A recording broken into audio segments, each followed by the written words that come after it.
నమస్తే అన్న అందరికీ నమస్కారం.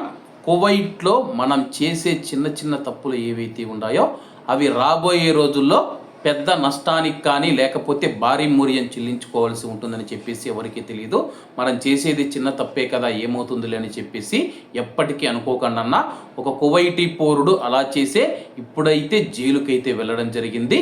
స్థానిక మీడియా తెలిపిన వివరాల ప్రకారం కువైట్లోని జిలీబ్ ఆల్ సువైక్లోని ఒక రెస్టారెంట్లో మనం చూసుకుంటే 20 దినార్లు దొంగిలించినందుకు ఒక కువైటీ పౌరుడికి కువైట్ క్రిమినల్ కోర్టు 5 సంవత్సరాల జైలు శిక్ష విధించింది.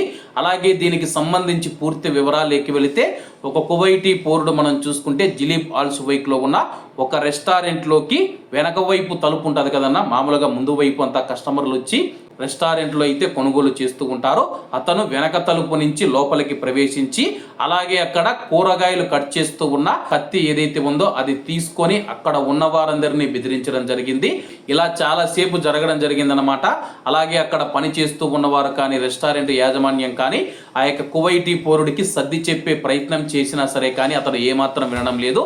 దగ్గరికి వచ్చి మిమ్మల్ని పొడి చేస్తాను, అలాగే క్యాష్ కౌంటర్లో డబ్బు ఎంత ఉందని చెప్పేసి తీసి నాకు ఇవ్వాలని చెప్పేసి చాలా ఒత్తిడి చేసినా కానీ రెస్టారెంట్ యాజమాన్యం పట్టించుకోకపోవడంతో అతడైతే వెళ్ళి ఆ యొక్క రెస్టారెంట్ క్యాష్ కౌంటర్లో ఉన్న డబ్బునైతే తీసుకొని వెళ్ళడం జరిగింది. ఆ యొక్క డబ్బు మొత్తం కలిపితే 20 దినార్లుగా ఉంది. వెంటనే రెస్టారెంట్ యాజమాన్యం వారు పోలీసులకు ఫిర్యాదు చేయడంతో అక్కడ ఉన్న సీసీటీవీ కెమెరాల సహాయంతో అతనైతే పట్టుకోవడం జరిగింది. ఇక్కడ 20 దినార్లు అనేది మ్యాటర్ కాదని చెప్పేసి డబ్బు కోసం మనుషులను చంపేంత వరకు వెళ్ళాడని చెప్పేసి కువైట్ క్రిమినల్ కోర్టు కువైట్ సమాజంలో ఇతడు ప్రమాదకరంగా ప్రవర్తించాడని చెప్పేసి 20 దినార్ల డబ్బుతో పోల్చుకుంటే మనిషి ప్రాణం చాలా విలువైనదని చెప్పేసి అందుకే అతనికి 5 సంవత్సరాల జైలు శిక్ష విధించడం జరిగింది. అలాగే అతడు 20 దినార్లు మాత్రమే దొంగిలించాడనమాట. దానికి చూసుకుంటే 5 సంవత్సరాల జైలు శిక్ష పడింది.